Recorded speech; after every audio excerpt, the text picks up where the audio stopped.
Okay, now we want to go to the second thing mentioned here. ಎರಡನೇ ವಾಗ್ದಾನಕ್ಕೆ ಹೋಗೋಣ. 14ನೇ It ವಚನದಲ್ಲಿ says, He has known my name, and therefore I will set him on high. ನನ್ನ ನಾಮವನ್ನು ಅರಿತವನಾಗಿರುವುದರಿಂದ ಅವನನ್ನು ಉದ್ಧರಿಸುವೆನು ಅಂತ. See, like this verse we've been thinking of from the beginning, I will honor those who honor me. ನಾವು ಈ ವಚನವನ್ನು ಮೊದಲಿನಿಂದ ನೋಡ್ಕೊಳ್ಳದೆ ಇದ್ದಾಗ ಯಾರು ನನ್ನನ್ನು ಸನ್ಮಾನಿಸ್ತಾರೋ ಅವ್ರನ್ನ ಸನ್ಮಾನಿಸುವೆನು ಅನ್ನೋದು It's a condition.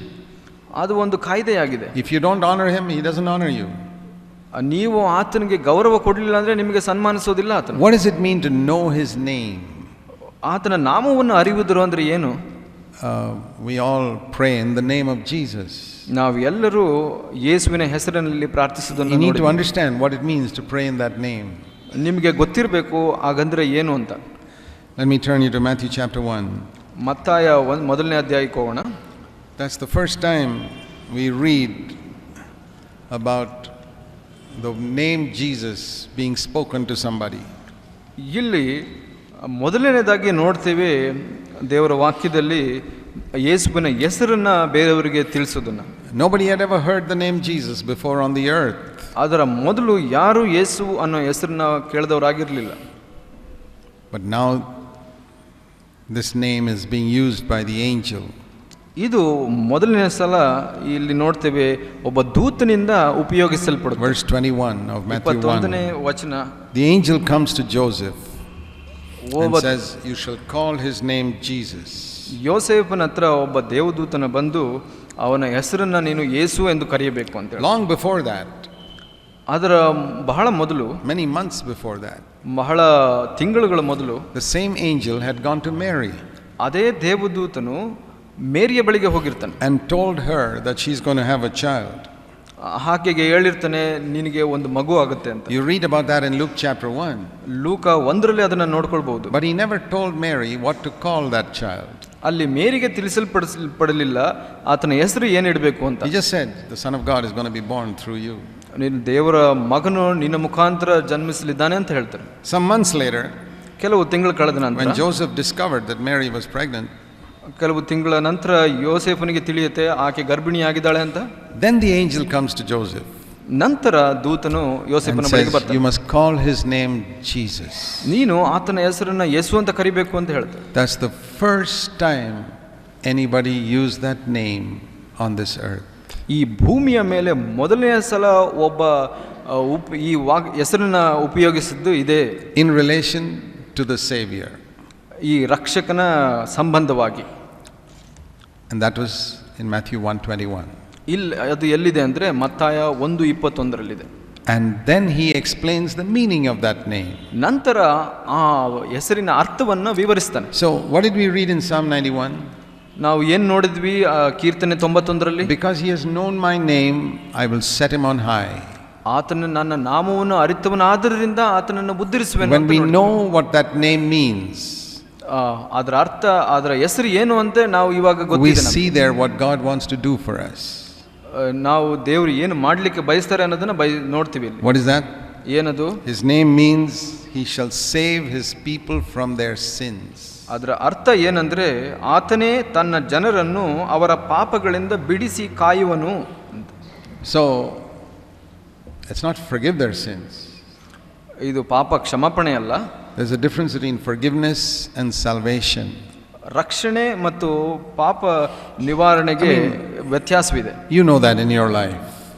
ಅದು ನಿಮಗೆ ಅರ್ಥವಾಗಿದೆ ನಿಮ್ಮ ಜೀವಿತದಲ್ಲಿ. See, when you, supposing you get angry or you lust or you tell lies, ನೀವು ಕೋಪಗೊಂಡ್ರೆ, ಸುಳ್ಳು ಹೇಳಿದ್ರೆ, ಮೋಹಿಸಿದ್ರೆ, and you say, Lord, forgive me, ಕರ್ತನೇ ನನ್ನನ್ನು ಕ್ಷಮಿಸು ಅಂತ ಹೇಳ್ತೀವಿ. He forgives you. ಆತ ಕ್ಷಮಿಸ್ತಾನೆ. But He hasn't saved you. ಆದರೆ ನಿಮ್ಮನ್ನು ರಕ್ಷಿಸಲಿಲ್ಲ ಆತ. Because tomorrow you may do the same three things again. ಆ ಮೂರು ವಿಷಯಗಳನ್ನು ನೀವು ನಾಳೆ ಕೂಡ ಮಾಡಬಹುದು. Were you forgiven? ನಿಮಗೆ ಕ್ಷಮಿಸಲ್ಪಟ್ಟಿದ್ದೀರಾ? Yes. ಹೌದು. Were you saved? ರಕ್ಷಿಸಲ್ಪಟ್ಟಿದ್ದೀರಾ? ಇಲ್ಲ. No. This is the condition of most believers. ಇದೇ ಬಹಳಷ್ಟು ಕ್ರೈಸ್ತರ ಪರಿಸ್ಥಿತಿ. They are forgiven, but they are not saved. ಅವರು ಕ್ಷಮಿಸಲ್ಪಟ್ಟಿದ್ದಾರೆ ಆದರೆ ರಕ್ಷಣೆ ಹೊಂದಿಲ್ಲ. Forgiven of their sin, but not saved from their sin.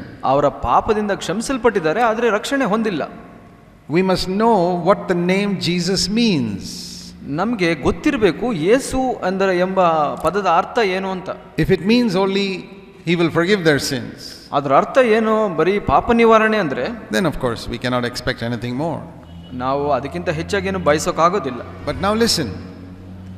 ನೀವು ಕೇಳಿಸ್ಕೊಳ್ಳಿ. The first time the word Jesus was used is here, and the angel said he will save his people from their sins. ಮೊದಲ ಸಲ ಯೇಸುವಿನ ಹೆಸರು ಇಲ್ಲಿ ಬಳಸಿದಾಗ ದೂತನು ಹೇಳಿದನು, ಆತನು ನಿಮ್ಮ ಪಾಪಗಳಿಂದ ಕಾಪಾಡಿ ಕಾಯುವನು ಅಂತಾನೆ. So the first thing you need to understand is the difference between being forgiven and being saved. ಮೊದಲನೇದಾಗಿ ನೀವೇನು ಅರ್ಥ ಮಾಡ್ಕೊಬೇಕು ಅಂದ್ರೆ ಕ್ಷಮಾಪಣೆ ಮತ್ತು ರಕ್ಷಣೆಯ ಅರ್ಥ. Most Christians don't know that difference. ಆ ವ್ಯತ್ಯಾಸ ಬಹಳಷ್ಟು ವಿಶ್ವಾಸಿಗಳಿಗೆ ಗೊತ್ತಿಲ್ಲ. When you ask a person, are you saved? ಒಬ್ಬ ಮನುಷ್ಯನಿಗೆ ನೀನು ರಕ್ಷಣೆ ಹೊಂದಿದೀಯಾ ಅಂತ ಕೇಳಿದ್ರೆ they say yes. ಹೌದು ಅಂತ ಹೇಳ್ತಾರೆ. But they don't mean that they are saved. ಅವರು ಅದು ನಿಜವಾಗಿ ಒಪ್ಕೊಳ್ಳೋದಿಲ್ಲ. What they mean is they are forgiven. ಅವ್ರು ಏನು ಹೇಳ್ತಾ ಇದ್ದಾರೆ ಅಂದ್ರೆ ನಾವು ಕ್ಷಮಿಸಲ್ಪಟ್ಟಿದ್ದೀವಿ ಅಂತ. If you ask them, are you really saved from your sins? ನೀವು ಮತ್ತೆ ಕೇಳಿದ್ರೆ ಇನ್ನೂ ಪಾಪಗಳಿಂದ ನೀನು ರಕ್ಷಣೆ ಹೊಂದಿದೀಯಾ ಅಂತ ಕೇಳಿದ್ರೆ no, I am still defeated by those sins. ಇಲ್ಲ, ನಾನು ಅದರಲ್ಲಿ ಸೋಲ್ತಾ ಇದ್ದೀನಿ ಇನ್ನು ಅಂತ ಹೇಳ್ತಾರೆ. Then you haven't understood what the word Jesus means.